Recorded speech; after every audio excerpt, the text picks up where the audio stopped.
नमस्कार, मी केदार घाटगे. बी न्यूजच्या ग्रामीण वार्तापत्रामध्ये आपलं स्वागत. पाहूयात आठवडाभरातील काही घडामोडी. मोदी सरकारनं देशभरातील शेतकऱ्यांना दिलासा देणारा महत्त्वपूर्ण निर्णय घेतलाय. त्यानुसार शेतीसाठी अल्प मुदतीच्या कर्जावर 1.5% व्याज अनुदान देण्याचा निर्णय घेण्यात आला. या निर्णयामुळे देशभरातील शेतकऱ्यांना कर्जाच्या व्याजातून सवलत मिळणार आहे. तसंच कर्ज देणाऱ्या संस्थांचं आर्थिक आरोग्य मजबूत होणार आहे. शेतीसाठी अल्पमुदतीनं कर्ज पुरवठा करणाऱ्या सर्व वित्तीय संस्थांना कृषी कर्जावर 1.5% व्याज सवलत देण्यास केंद्रीय मंत्रिमंडळानं मान्यता दिली आहे. 2022-23 ते 2024 या आर्थिक वर्षासाठी शेतकऱ्यांना 3 लाख रुपयांपर्यंतचं अल्पमुदतीचं कर्ज देणाऱ्या संस्थांना 1.5% व्याज अनुदान मिळणार आहे. त्यामध्ये सार्वजनिक आणि खासगी बँका, लघुवित्त बँका आणि सहकारी बँकांचाही समावेश आहे. या योजनेसाठी 34,856 कोटी रुपयांचा निधी लागणार आहे. पशुसंवर्धन, दुग्धव्यवसाय, कुक्कुटपालन, मत्स्यपालन अशा कामांसाठी अल्पमुदतीचं कृषी कर्ज घेणाऱ्या शेतकऱ्यांचा या योजनेमुळे मोठा फायदा होणार आहे. तर कर्ज देणाऱ्या संस्थांची आर्थिक स्थिती सुधारल्यानं ग्रामीण अर्थव्यवस्थेला चालना मिळणार आहे. बोगस भात बियाणांमुळे भात पिकांची वाढ झालेली नाही. भात पिकं करपू लागल्यानं पिकं कापून टाकण्याची वेळ आली आहे. बदलतं हवामान आणि कृषी विभागाच्या दुर्लक्षामुळे भुदरगड तालुक्यातील बळीराजा हवालदिल झालाय. पिकच उद्ध्वस्त होत असल्यानं आता पोटाला खायचं काय आणि जगायचं कसं अशी विचारणा शेतकरी बांधवांमधून होती आहे. ऊस आणि भात पिकावर करपा, तांबेरा, मावा पडल्यानं पिकं धोक्यात आली आहेत.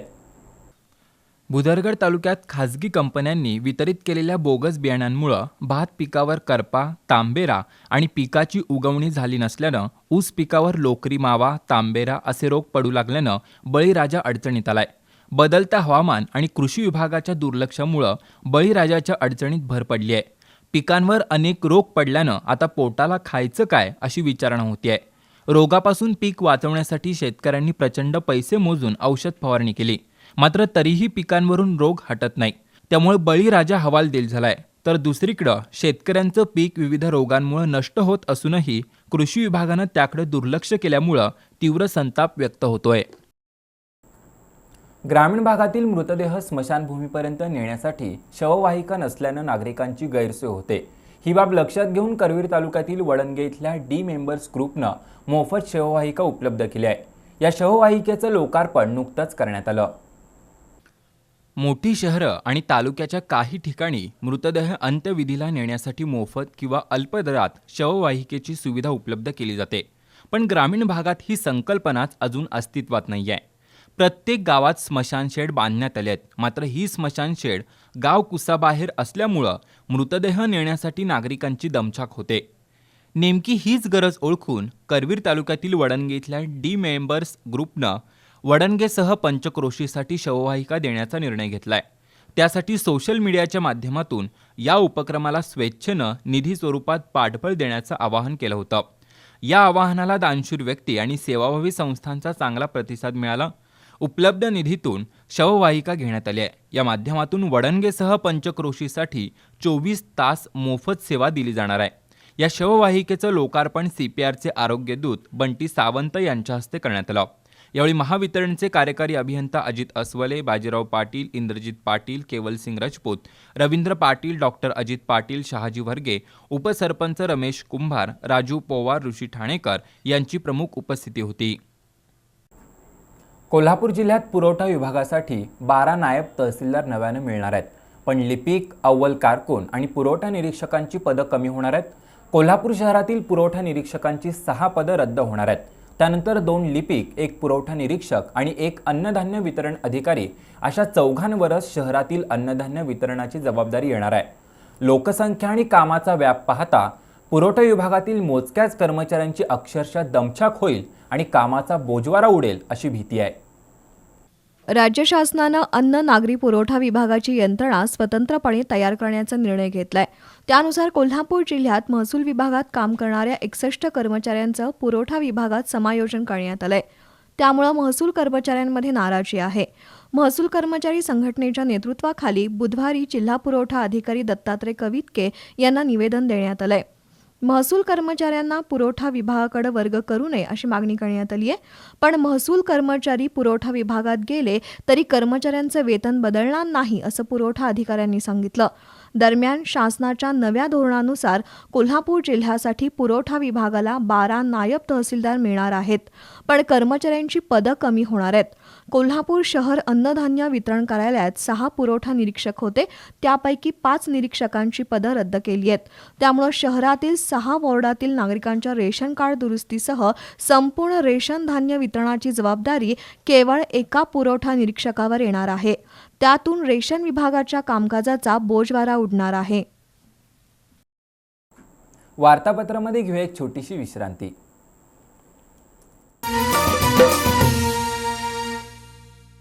गुणवत्ता, दर्जा आणि विश्वास यांच्या त्रिवेणी संगमातून तयार होणारे वैशिष्ट्यपूर्ण कट अँड बेंड तंत्रज्ञानानं तयार होणारे 24 मीटर पर्यंतचे अखंड बार्स महालक्ष्मी TMT बार्स. भक्कमतेला, विश्वासाची मजबूतीला युगायुगांची साथ सदा मिळते. महालक्ष्मी TMT बार्स, नाते अविरत जुळते.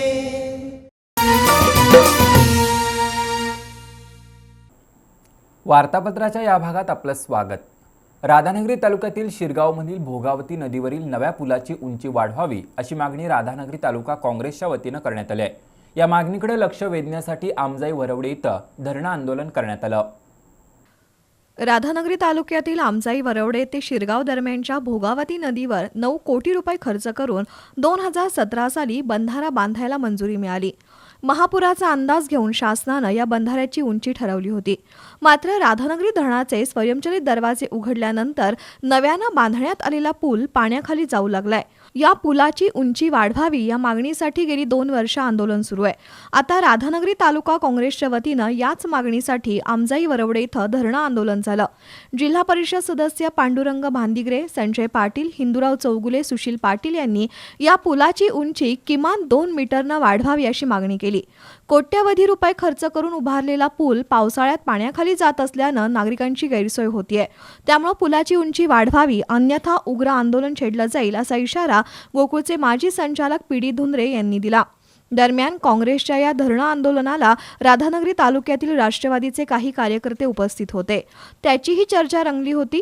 जिल्हा बँकेचे संचालक रणजित पाटील, गोकुळचे संचालक विजय मोरे, सदाशिव चरापले, धीरज डोंगळे, विश्वनाथ पाटील, AD चौगले, सुभाष पाटील यांच्यासह काँग्रेसचे कार्यकर्ते आंदोलनात सहभागी झाले होते. ग्रामपंचायतीचे निवृत्त कर्मचारी तानाजी गुंडा कांबळे आणि निलंबित कर्मचारी युवराज राजाराम नंदीवाले यांनी संगनमतानं KDCC बँक शाखा हातकणंगलेमधील संयुक्त असलेल्या भविष्य निर्वाह निधी खात्यातून 1,04,800 रुपये परस्पर काढून घेतल्यात. त्यांच्या विरोधात हातकणंगले पोलीस ठाण्यात तक्रार करणार असल्याची माहिती सरपंच मनीषा पाटील आणि ग्रामसेविका अनुपमा शिदनाळे यांनी पत्रकार परिषदेत दिली. हातकणंगले तालुक्यातील चोकाकच्या सरपंच आणि ग्रामसेविका यांनी बोगस व्हाउचरद्वारे भ्रष्टाचार केला असून त्यांच्यावर कारवाईची मागणी करत सेवानिवृत्त कर्मचारी तानाजी कांबळे आणि निलंबित कर्मचारी युवराज राजाराम नंदीवाले यांनी 16 ऑगस्ट रोजी जिल्हा परिषद कार्यालयासमोर उपोषण केलं होतं. उलट या कर्मचाऱ्यांनी भविष्य निर्वाह निधी खात्यातील रक्कम ग्रामसेवकांची सही न घेता अथवा ग्रामपंचायतीची परवानगी न घेता उचल केली आहे. याबाबतची चौकशी सुरू असून त्यामध्ये दोषी आढळले असल्यानंच ग्रामपंचायतवर दबाव आणण्यासाठी राजकीय द्वेषातून कारवाईची मागणी करत उपोषण केलंय. त्यांनी केलेली तक्रार पूर्णपणे चुकीची असून त्यांच्या तक्रारीतील नमूद रक्कम पथदिवे बसवणाऱ्या कर्मचाऱ्यांना रीतसर अदा केली आहे. त्यामुळे त्यांचे आरोप बिनबुडाचे असून त्यांनी बेकायदेशीररित्या उचललेल्या रकमेबाबत हातकणंगले पोलीस ठाण्यात तक्रार करणार असल्याची माहिती सरपंच मनीषा पाटील आणि ग्रामसेविका अनुपमा शिदनाळे यांनी पत्रकार परिषदेत दिली. यावेळी उपसरपंच मनीषा कुंभार, सदस्य सुवर्ण सुतार, उज्ज्वला जाधव उपस्थित होत्या. निराधार आणि परीक तक्त्यांच्या पेन्शनसाठी उत्पन्नाचा दाखला सक्तीचा केलाय. त्यामुळे वयोवृद्ध नागरिक आणि महिलांच्या अडचणीत भर पडली आहे. काही तलाठी, मंडल अधिकारी आणि त्यांचे पंटर या गोरगरिबांना अक्षरशः वेठीला धरतायत. चिरीमिरी मिळाल्याशिवाय दाखले दिले जात नाहीत. त्यामुळे अधिकारी मालामाल आणि निराधार कंगाल अशी परिस्थिती आहे. जुन्या पेन्शनधारकांसाठी प्रत्येक वर्षी उत्पन्नाचा दाखला जमा करण्याची अट रद्द करावी अशी मागणी गोरगरीब वयोवृद्धांकडून होती आहे. निराधार, विधवा, परित्यक्ता तसंच संजय गांधी निराधार योजना, श्रावणबाळ, इंदिरा गांधी राष्ट्रीय वृद्धापकाळ निवृत्ती वेतन योजना, इंदिरा गांधी राष्ट्रीय अपंग निवृत्ती वेतन योजना अशा योजनांमधून वयोवृद्ध आणि निराधारांना पेन्शन दिली जाते. पण आता ही पेन्शन मिळवण्यासाठी महिला आणि वृद्ध नागरिकांना आणखी एक दिव्य पार करावं लागतंय. पेन्शनधारक नागरिकांनी प्रत्येक वर्षी उत्पन्नाचा दाखला सादर करावा, अन्यथा पेन्शन मिळणार नाही असा फतवा महसूल विभागानं काढलाय. त्यामुळे उत्पन्नाचे दाखले मिळवण्यासाठी गोरगरीब वयोवृद्ध नागरिकांची तलाठी किंवा मंडल अधिकाऱ्यांच्या कार्यालयात अक्षरशः रीग लागतीये. दाखल्यांसाठी चक्रा मारून वयोवृद्ध नागरिक आणि महिला मेटाकुटीला आलेत. अशावेळी काही तलाठी आणि सर्कल अधिकारी किंवा त्यांचे पंटर गैरफायदा घेऊ लागलेत. दाखला हवा असेल तर 200 पासून 500 रुपयांची मागणी होतीये. एकतर चिरीमिरी द्या किंवा हेलपाटे मारा अशी अप्रत्यक्ष वागणूक दिली जातीये. मुळात काही बँकांचे अधिकारी पेन्शनची पूर्ण रक्कम देत नाहीत.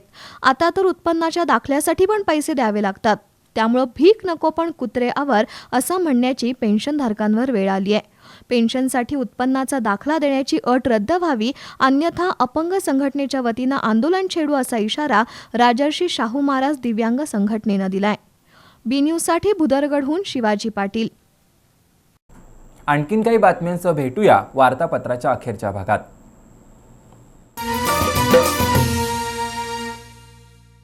गुणवत्ता, दर्जा आणि विश्वास यांच्या त्रिवेणी संगमातून तयार होणारे वैशिष्ट्यपूर्ण कट अँड बेंड तंत्रज्ञानानं तयार होणारे 24 मीटर पर्यंतचे अखंड बार्स महालक्ष्मी TMT बार्स. भक्कमतेला विश्वासाची मजबूतीला युगायुगांची साथ सदा मिळते.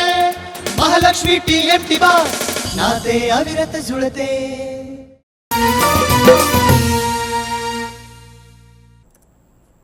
वार्तापत्राच्या अखेरच्या भागात आपलं स्वागत. केंद्र सरकार नवीन विद्युत कायदा आणून देशातील वीज क्षेत्राचं संपूर्ण नियमन स्वतःकडे ठेवू पाहतंय असा आरोप अखिल भारतीय किसान सभेच्या वतीनं करण्यात आला. प्रस्तावित कायद्याच्या परिपत्रकाची किसान सभेच्या वतीनं होळी करण्यात आली. शेतकऱ्यांनी छोट्या वर्गातील व्यापारी उद्योजकांचं विजेचं स्वातंत्र्य हिरावून घेणारा कायदा केंद्र सरकारनं तातडीनं मागं घ्यावा अशी मागणी करण्यात आली आहे. केंद्र सरकारनं नवा विद्युत कायदा बनवून तो चर्चेसाठी मंत्रिमंडळापुढे ठेवलाय. नव्या कायद्यानुसार वीज खरेदी आणि वितरण तसंच वीज अनुदान ठरवण्याचा अधिकार केंद्र सरकारकडे असेल. सध्या राज्य सरकारच्या मालकीच्या असलेल्या महावितरण कंपन्यांचे संपूर्ण इन्फ्रास्ट्रक्चर वापरण्याचा अधिकार खाजगी कंपन्यांना मिळेल. त्यामुळे शेतकरी आणि छोट्या व्यावसायिकांच्या वीज सवलतीवर गदा येणार असल्याचा आरोप अखिल भारतीय किसान सभेच्या वतीनं करण्यात आला. शेतकऱ्यांशी चर्चा न करता तयार केलेला हा कायदा केंद्र सरकारनं मागे घ्यावा अशी मागणी करत किसान सभेच्या वतीनं बिंदू चौकात आंदोलन करण्यात आलंय. यावेळी केंद्र सरकार विरोधात जोरदार घोषणाबाजी करण्यात आली. केंद्र सरकारच्या नव्या वीज धोरणाच्या परिपत्रकाची होळी करण्यात आली. आंदोलनात किसान सभेचे अध्यक्ष YN पाटील, सचिव नामदेव पाटील, दिनकर सूर्यवंशी, गिरीश फोंडे, सतीशचंद्र कांबळे, दिलदार मुजावर, प्रशांत आंबी, सुमन पाटील यांच्यासह कार्यकर्ते सहभागी झाले होते. इचलकरंजीतील विजयसिंह माने टेम्पो स्टॉपच्या वतीनं टेम्पो रिव्हर्स घेण्याच्या स्पर्धा आयोजित केल्या होत्या. रिव्हर्स गिअरमध्ये टेम्पो पळवणं, कापडाची गाठ उचलणं आणि टेम्पो सौंदर्य स्पर्धेला चांगला प्रतिसाद मिळाला. स्पर्धा पाहण्यासाठी नागरिकांनीही गर्दी केली होती. स्वातंत्र्याच्या अमृत महोत्सवानिमित्त इचलकरंजीतील विजयसिंग माने टेम्पो स्टॉपच्या वतीनं वेगळ्या स्पर्धा घेण्यात आल्या. टेम्पो सौंदर्य, कापडाची गाठ उचलणं आणि टेम्पो रिव्हर्स पळवणं अशा स्पर्धेत 131 जण सहभागी झाले होते.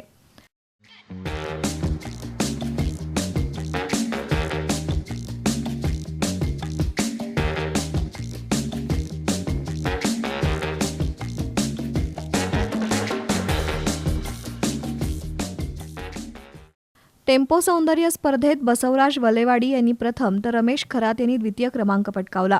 कपडाची गाठ उचलणं स्पर्धेत अर्जुन देसाई यांनी प्रथम तर सुरेश ऐवळे यांनी द्वितीय क्रमांक मिळवला. छोटा हत्ती रिव्हर्स गिअरमध्ये पळवण्याच्या स्पर्धेत चिमाजी भोळे यांनी प्रथम आणि जावेद सय्यद यांनी द्वितीय क्रमांकाचं बक्षीस मिळवलं. तर अशोक लेलँड टेम्पो रिव्हर्स पळवण्याच्या स्पर्धेत सागर पुणेवाले यांनी प्रथम, अभिजित शिंदे द्वितीय आणि रमेश खरात यांनी तृतीय क्रमांक पटकावला. आवाडे जनता बँकेचे संचालक स्वप्नील आवाडे, कामगार नेते मिश्रीलाल जाजू, शशी दुर्वे, जितेंद्र जानवेकर, अशोक शिंदे, सचिन आठवले, सातापा आदमापुरे, सचिन जाधव यांच्या उपस्थितीत बक्षीस वितरण झालं. पंचगंगा नदीतच गणेश मूर्ती विसर्जन करणार या भूमिकेवर इचलकरंजीतील सार्वजनिक मंडळाचे कार्यकर्ते ठाम आहेत. त्यामुळे प्रशासनाची कोंडी झाली. न्यायालयाचे आदेश, शासनाचे निर्देश आणि कायद्याची अंमलबजावणी करून गणेशोत्सव साजरा करावा असं आवाहन वरिष्ठ अधिकाऱ्यांनी केलं.